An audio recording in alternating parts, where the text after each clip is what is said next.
A day in the life ng isang factory worker.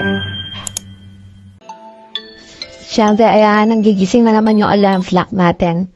Ano pa nga bang gagawin? Siyempre, wala tayong choice. Babangon tayo, guys. Tayo ay isang alipin ng salapi. Kagaya ng iba, wala hindi tayo pinanganak na anak ni Henry C. So, kailangan talaga natin itong gawin, guys, para sa ekonomiya ng bansa Pilipinas. Sayang. Nagbigpit na ako, nagmumog, at saka, ayan, magtitimka tayo ng kape. Siyempre, kailangan natin ng energizer sa umaga, mga ikan. Ayan. So, wala din ng plako kasi dalawa naman kami dito. Dito kasi yung kaibigan ko. So, sabay kami lagi pumapasok since isang company lang din naman. Konting halo-halo, ayan. Tapos titignan natin kung ano naman ang left. Eto, tada. Magluluto tayo ngayon ng bangus at saka ng lumpiang Shanghai. Eto guys, babaunin natin ito sa company at saka almusal na rin. Siyempre, kapag anak mahirap tayo, kailangan natin mag-isip kung paano makakatipid sa buhay. Siyempre, ako nagluluto na ako para sa almusal at saka para sa tanghalian ko na rin sa company. Para siyempre, hindi na tayo bibili. Diba? Discarding malupit tayo mga kaibigan. Ayan. So, konting prito-prito. Antay natin maluto. Ano ba maitsura ko to? Parang ganito ako sa mantika. Ayan. So, ayan nga. Naluto na natin ang lumpia. Isunod natin ang bangus. Ayan. Diba? Ang simple. Naluto agad yan. At syempre, may sausawang supa yan, guys. Sobrang sarap ng supa. Ako mismo gumawa niyan Ay, yan tayo sa buhat na sarili bangko. So, ayan, kakain tayo, syempre, dahil na araw-araw natin ginagawa. Dahil ito lang naman kasimple ang buhay, guys. Ang daily routine ko na talaga. Kapag pang umaga, eto, magluluto na almusal, kakain, ayan, nagkakape, nilinisin ng pinagkainan. Ayan, sunod natin gagawin, syempre, maghahanda ng babaunin sa company, kanin, ulam, at saka syempre yung sausawang supa natin. Para sulit ang kain, di ba? Ayan, so, also nagbabaon na rin pala ako ng biscuit para sa break time, since dalawa yung break time namin. Break at saka yung lunch namin.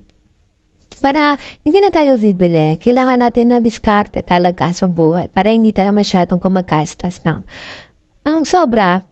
Tapos makapag-save din naman tayo. Siyempre, pag tumatanda, alam mo na pa. Ikalibi, mga ikan. So, ayun. Siyempre, naghugas na rin ako ng pinggan. Kasi, para mamaya pagdating natin, hindi na masyado marami, hindi na makalat yung bahay. Hindi na kailangan maghugas. Para iwas na rin sa, alam mo yung mga insekto na gumagapang sa pinagkalinan natin. So, ayun yung hugasin ko na yan. Tapos, syempre, magpapanggap tayo, may camera, magtututbrush tayo mga kaibigan. Ayan, kahit once a year ko lang talaga ginagawa yan. Charot lang.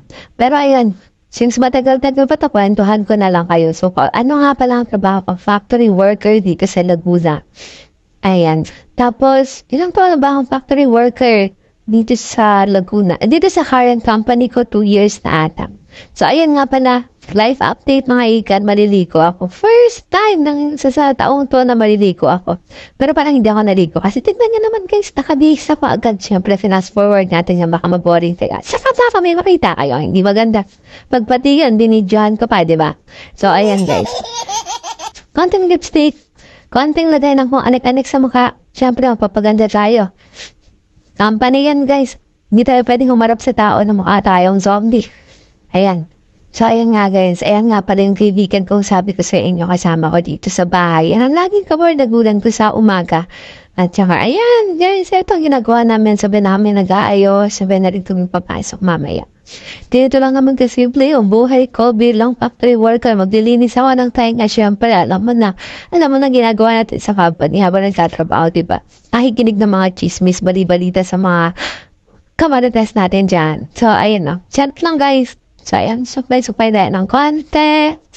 Ano pa ba ay kwento ko sa inyo? Ayan no. Naman ang ginagawa ko, nagme-medyas. Siyempre. May just kasi alis na tayo. Ayan, umalis ako. Pero nagsabatos ako guys, hindi ko lang na-video hat, diba? Ayan lang guys. Papasok na kami ng aking kaibigan. Salamat sa inyo. Bye-bye!